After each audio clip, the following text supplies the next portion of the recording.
নমস্কার বন্ধুরা, সোনার সংসার থেকে চলে এসেছি নতুন একটা রেসিপি নিয়ে। এখানে দেখতে পাচ্ছ মটরশুঁটি জলে গরম বসিয়ে দেওয়া হয়েছে। আর এখানে কি আছে? এখানে হচ্ছে ডিম, পেঁয়াজ আর কাঁচা লঙ্কাটাকে কষাচ্ছি। আজকে আমাদের রেসিপি হচ্ছে বাবা গো আজকে আমাদের রেসিপি হচ্ছে ফ্রাইড টপরাম্যান। তো এটা কিন্তু একটা খুব দারুণ রেসিপি, আপনার বাড়িতে করে খেতে পারেন। আর যখনই মনে হবে একটু চটপাটা বা ঝাল ঝাল কিছু খেতে ইচ্ছে করছে, অবশ্যই এই রেসিপিটা আপনারা বাড়িতে প্রিপেয়ার করতে পারবেন। আমি এখানে ডিম, পেঁয়াজ, তারপরে কাঁচা লঙ্কা হালকা সর্ষের তেলের মধ্যে একটু ফ্রাই করতে দিয়েছি। দিয়েছি গরম জলে, কড়াইশুঁটিটাকে ধুয়ে ভালো করে গরম জলে বয়েল করতে দিয়েছি।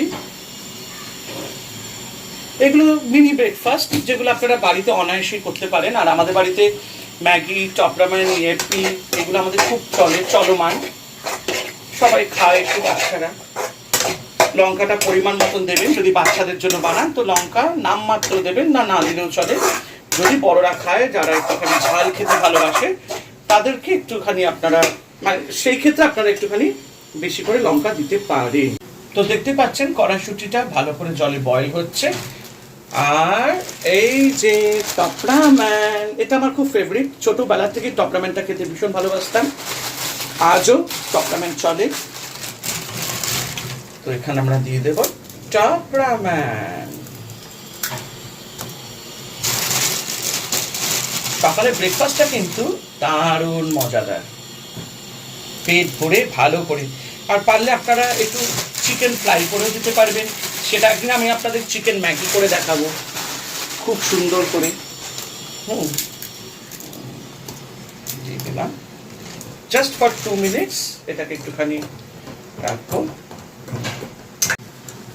তো দেখতে পাচ্ছেন নুডলসগুলো বয়েল হয়ে গেছে 2 মিনিটের মধ্যে। এবার এটাকে আমরা ছেঁকে নেব।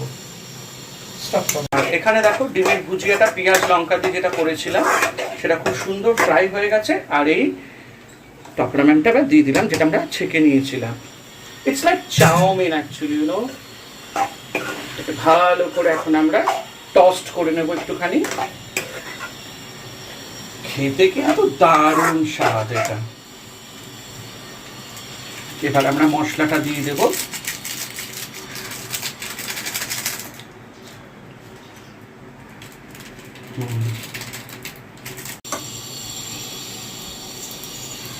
দেখতেই পাচ্ছেন কি সুন্দর হয়েছে, একদম ড্রাই হয়েছে আর ফ্রাইও হয়ে গেছে। এবার এটাকে একটু চটপাটা করতে হলে আমরা দেব একটু টমেটো কেচাপ, যেটা আমরা সবসময় ব্যবহার করি, হেন্স টমেটো কেচাপ।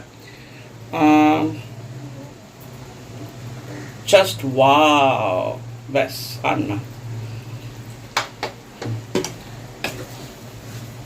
আজকের ভিডিওটা ভালো লেগে থাকলে সাবস্ক্রাইব, লাইক আর কমেন্ট করে দিও। সবাই ভালো থেকো।